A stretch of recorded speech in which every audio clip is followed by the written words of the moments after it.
Hello everyone.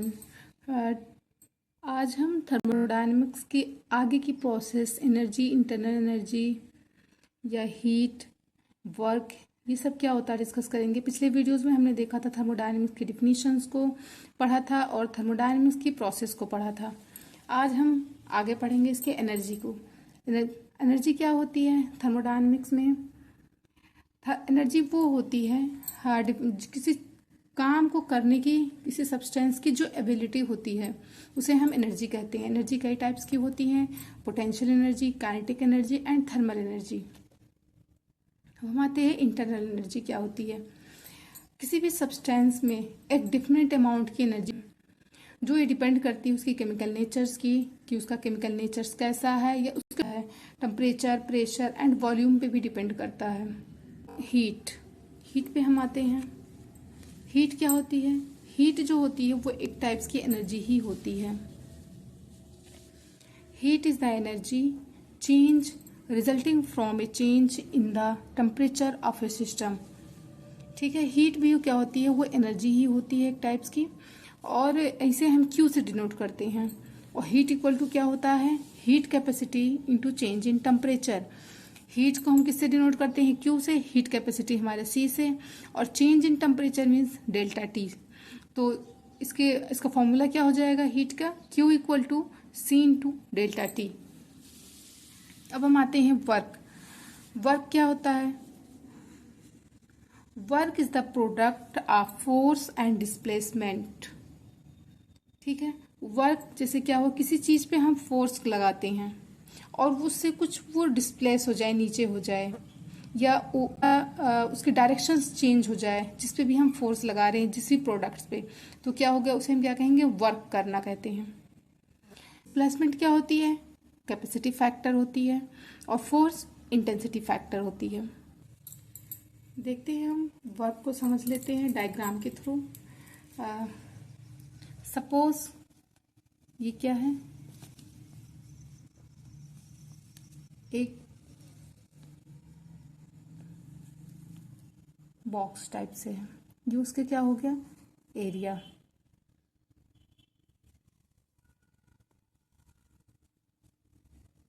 ये हमारी L हो गई।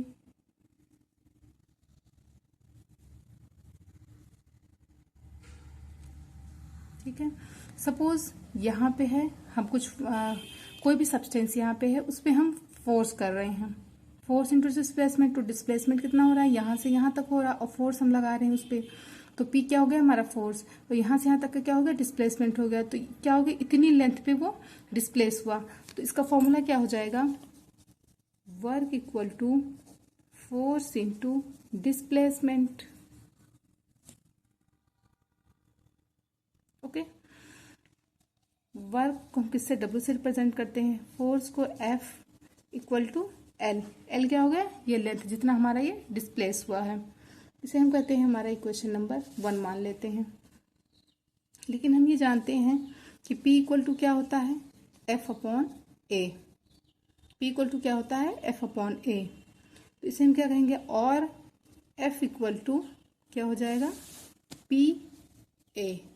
ठीक, ये हो जाएगा, और F equal to P A इधर आ जाएगा और यहाँ आ जाएगा।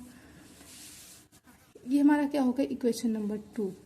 अब इक्वेशन 1 एंड 2 से आगे हम देख लेते हैं, आगे इसको सॉल्व कर लेते हैं इक्वेशन 1 एंड 2 को। From equation 1 and 2, from equation 1 and 2 क्या हो जाएगा? W equal to P into A into L. तो W इक्वल टू क्या हो जाएगा? P इंटू डेल्टा V, जैसे where delta V equal to A into L. इसका मतलब क्या हुआ? Change in volume. Delta V क्या हमारा? Change in volume. ठीक, ये हमारा जैसे ये देख लीजिए हमने कैसे किया है। W इक्वल टू क्या हमारा? फोर्स इंटू डिस्प्लेसमेंट, ये L जिसको हम रिप्रेजेंट करते हैं, और ये हम ये जानते हैं कि P इक्वल टू क्या होता है? F by A. ठीक, F equal to P A हो गया इस वाले फॉर्मूले से। इन दोनों को फ्रॉम इक्वेशन 1 एंड 2 क्या कहेंगे? W इक्वल टू F की जगह हम ये इक्वेशन रखेंगे P into A into L हो जाएगा अपनी जगह पे, W equal to P into delta V A into L. क्या होता है, delta V change in volume. Okay, next page पे हम चलते हैं। अब हमारा आता है फर्स्ट लॉ ऑफ थर्मोडायनेमिक्स। ठीक है, फर्स्ट लॉ ऑफ थर्मोडायनेमिक्स क्या होती है, डिफरेंट स्टेटमेंट्स हैं फर्स्ट लॉ ऑफ थर्मोडायनेमिक्स की। इससे पहला स्टेटमेंट ये है कि energy neither created not destroyed, however it can be transformed one form into another form. This is also known as law of conservation of energy. ठीक है, ये तो एक हम अक्सर ये डिफिनीशन हम बताते हैं फर्स्ट ऑफ थर्मोडायनेमिक्स की, एनर्जी को डिस्ट्रॉय किया नहीं जा सकता, ना बनाया जा सकता है, neither created not destroyed, but क्या करते हैं, इसको एक फॉर्म से दूसरे फॉर्म में हम ट्रांसफर कर सकते हैं, होता है, ये हमारा होता है फर्स्ट लॉ ऑफ थर्मोडायनेमिक्स। इसे हम क्या कहते हैं, law of conservation of energy भी बोलते हैं। और दूसरी डिफिनीशन इसकी ये है, स्टेटमेंट ये है, if energy disappears one form, ठीक है, अगर एनर्जी एक फॉर्म से डिसअपियर हो रही है तो क्या होगी, ये मस्ट दूसरे फॉर्म में ही अपियर होगी, इक्विवेलेंट क्वांटिटी में, एग्जैक्ट। सब थर्ड डिफिनीशन क्या है इसकी स्टेटमेंट, जो टोटल एनर्जी होती है किसी भी आइसोलेटेड सिस्टम्स के लिए, वो क्या होगी, कांस्टेंट होती है। आइसोलेटेड सिस्टम क्या होता है, जिससे हमारा एनर्जी और मैटर कोई भी सिस्टम टू सराउंडिंग ट्रांसफर नहीं होता है, तो वो हमारी क्या होती है, आइसोलेटेड सिस्टम। तो आइसोलेटेड सिस्टम में टोटल एनर्जी क्या होगी, कांस्टेंट होती है। ये तीन स्टेटमेंट्स इसके हैं।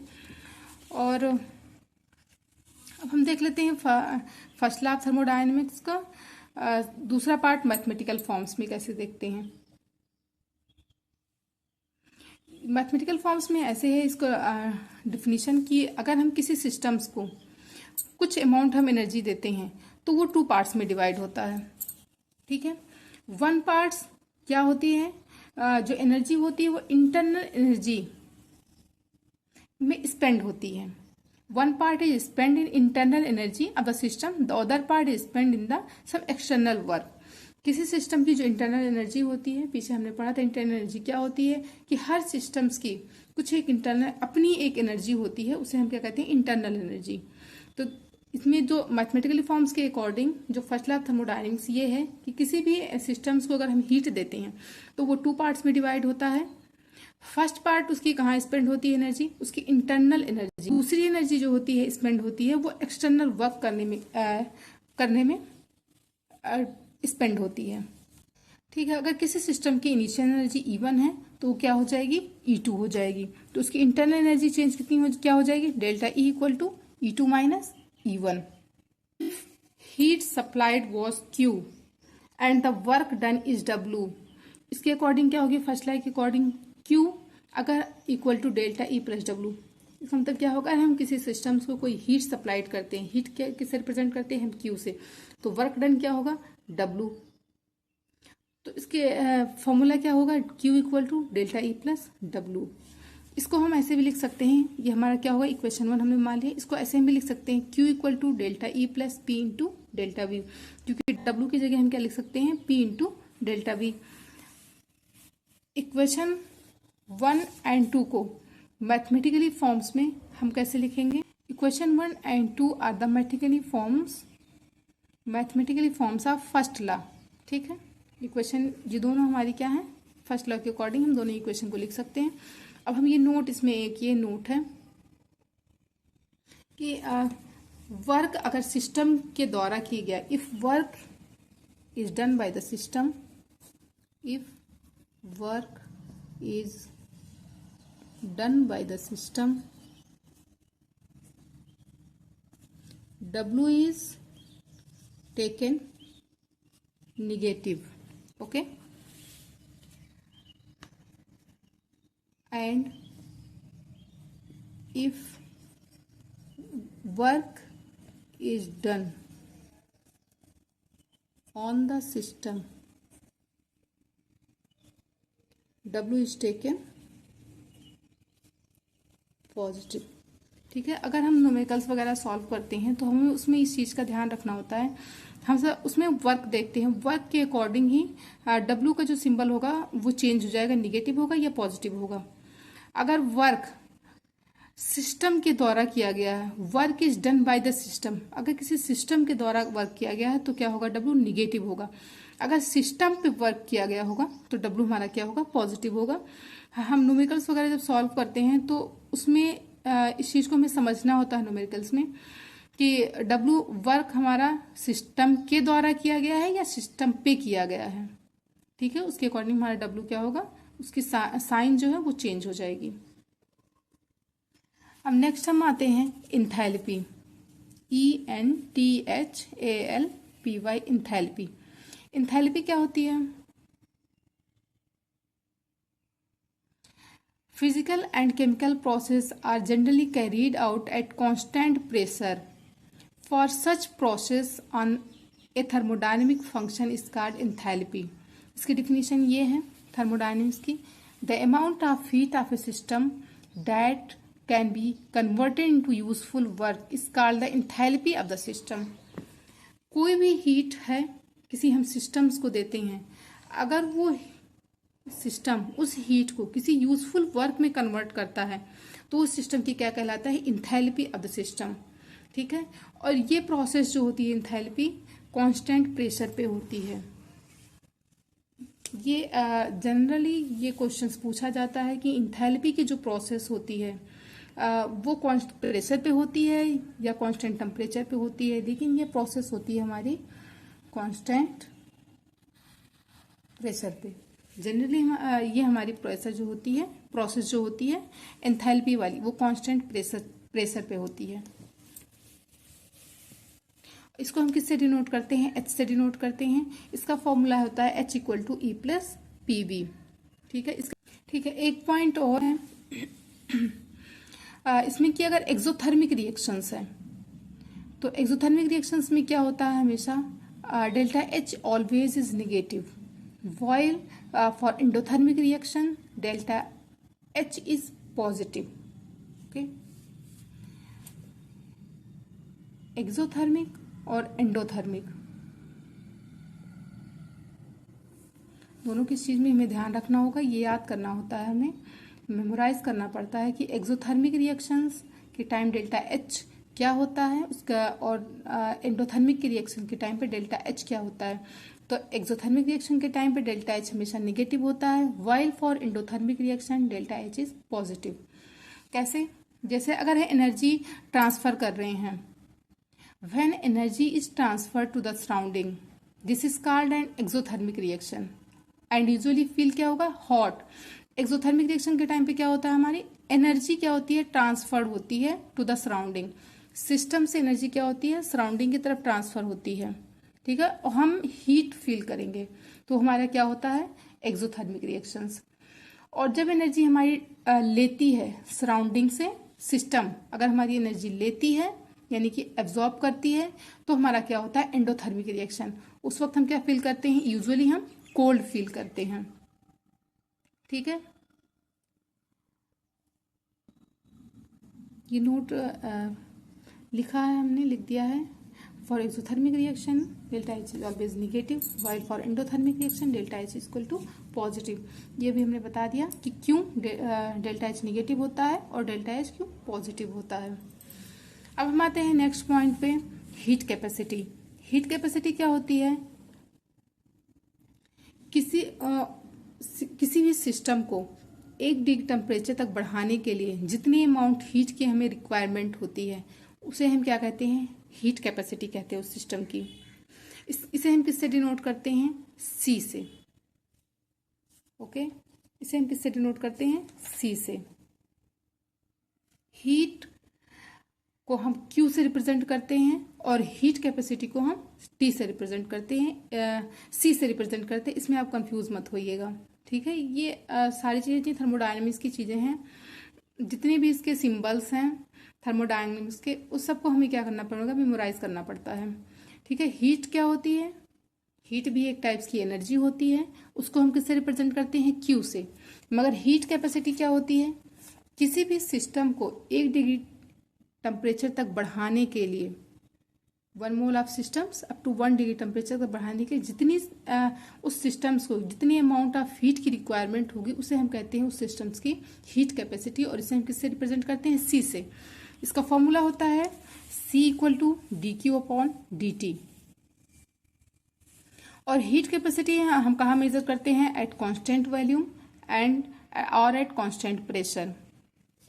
इसे हम कहते हैं these are accordingly called heat capacity at constant volume, जिसे हम CV कहते हैं, और heat capacity at constant pressure, जिसे हम CP से रिप्रेजेंट करते हैं।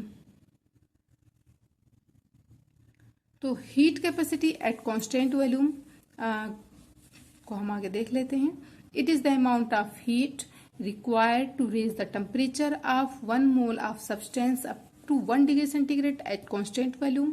ठीक, heat capacity at constant volume में मीन्स क्या होगा, इसके डेरिवेशन जो होगी 1 मोल कांस्टेंट वॉल्यूम पे ही होगी। सिस्टम की अगर 1 मोल ऑफ सब्सटेंस है, उसका टेम्परेचर 1 डिग्री सेंटीग्रेड तक बढ़ाने के लिए किस कंडीशन पे बढ़ाएंगे, कांस्टेंट वॉल्यूम। इसकी एक कंडीशन दी हुई है, एट कांस्टेंट वॉल्यूम पे जितनी अमाउंट ऑफ हीट की रिक्वायरमेंट होगी उसे हम कहते हैं heat capacity at constant volume. इसका फॉर्मूला होगा CV equal to D Q V upon D T. ठीक, since there is no change in the volume यानी कि DV equal to 0, therefore no work is done by the system. ठीक है, अगर किसी भी सिस्टम्स के वॉल्यूम में कोई चेंजेस नहीं आ रहा, इसका मतलब ये क्या है कि इस सिस्टम्स के द्वारा कोई काम हुआ ही नहीं है। तो DW इक्वल टू क्या हो जाएगा, PdV इक्वल टू 0। तो फर्स्ट लॉ ऑफ थर्मोडायनेमिक्स क्या होगा, DQV equal to DE plus PdV। तो PdV हमारी क्या है, 0 हो जाएगी, तो PdV 0 हो गया। तो therefore DQV equal to DE equation number 3 हो जाएगा। इक्वेशन 2 एंड 3 से हमें क्या मिलेगा, इक्वेशन 2 हमारा ये था। ठीक, CV equal to DQV upon DT। तो हमारा क्या हो जाएगा, CV equal to DE upon DT at constant volume. B equation number क्या होगा, 4। ये हमारा क्या हो जाएगा, heat capacity at constant volume. ठीक है, कभी कभी इसको आप लोग मेमोराइज कर लीजिएगा, क्योंकि ये कभी कभी पूछ लेते हैं कि हीट कैपेसिटी और फॉर्मूला बताइए, heat capacity at constant volume का फॉर्मूला बताइए। ठीक है, तो उसका फॉर्मूला यही होगा CV equal to DE upon DT constant volume V। अब आते हैं next, heat capacity at constant pressure. ठीक, उसमें क्या था, 1 मोल ऑफ सब्सटेंस को 1 डिग्री टेम्परेचर तक बढ़ाने के लिए उसकी कंडीशन क्या थी, एट कांस्टेंट वॉल्यूम। इसमें क्या है, एट कांस्टेंट प्रेशर। जितनी अमाउंट ऑफ हीट की रिक्वायरमेंट होगी उसे हम कहते हैं उस सब्सटेंस की heat capacity at constant pressure. CP equal to DQP upon DT। अब फर्स्ट लॉ के अकॉर्डिंग क्या होगा, DQP equal to DE plus PdV, DH equal to DE plus PdV, जो हम जानते हैं कि होता है ऐसा एंथैल्पी में। Therefore DQP equal to DH, equation number 6। आगे हमारे इक्वेशन नंबर 5 एंड 6 से क्या हमें मिलेगा, V get equal to CP equal to DH upon DT at constant pressure P। ये क्वेश्चन नंबर 7, ये हमारा एक फाइनल इक्वेशन आ गया, heat capacity at constant pressure का फॉर्मूला। अब इन दोनों में रिलेशन भी है, जिसे हम रिले इक्वेशन भी बोलते हैं। CP और CV कि दोनों में क्या रिलेशन है, CP minus CV equal to DH upon DT at constant pressure P minus DE upon DT at constant volume B, equation number 1। बच एंथैल्पी क्या होती है, H equal to E plus PV। DH इसका differentiation क्या हो जाएगा, DH equal to DE plus PdV। अब इसको हम डिफ्रेंशिएटिंग करते हैं, इक्वेशन को अगर डिफ्रेंशिएट करेंगे with respect to temperature at constant pressure, तो क्या होगा, DH upon DT constant pressure P equal to D upon DT at constant pressure P plus P। P क्या हमारा कांस्टेंट है, तो DV upon DT at constant pressure P। ये question number 3 हो जाएगा। अब इक्वेशन 1 एंड 3 से हमें क्या मिलेगा, CP minus CV equal to D upon DT at constant pressure P plus P DV upon DT at constant pressure P minus D upon DT at constant pressure V। हमारा equation number 4 हो जाएगा। Internal energy is a function of temperature and volume. ठीक, तो internal energy क्या होता है, internal energy is a function of temperature and volume होता है। तो E equal to function volume and temperature. अगर हम इसका डिफ्रेंशिएशन करें तो क्या होगा, DE equal to D upon D V at constant temperature T into D V plus D upon D T at constant volume V into D T, question number 5। अब फिर हम इसको डिफ्रेंशिएट करेंगे। Differentiating equation 5 with respect to temperature at constant volume, तो D upon D T at constant pressure P equal to D upon D V at constant temperature T into D V upon D T constant pressure P plus D upon D T constant volume V into D T upon D T. ठीक है, तो वो cut गया D T upon D T, तो बस इतना ही हो जाएगा। इक्वेशन नंबर क्या हो जाएगा हमारा 6। इक्वेशन नंबर 4 एंड 6 से क्या होगा, C P minus C V equal to D upon D V constant temperature T D V upon D T constant pressure P plus D upon D T constant volume V plus P into D V upon D T constant pressure P minus D upon D T constant volume we.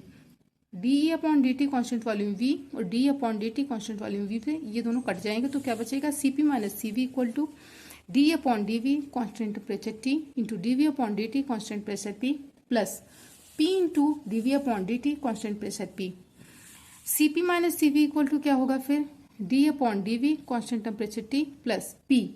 अब दोनों में क्या common है, D V upon D T at constant pressure P, तो उसको हम बाहर ले लेंगे ब्रैकेट से, और प्लस पी हमारा ब्रैकेट के अंदर आ जाएगा।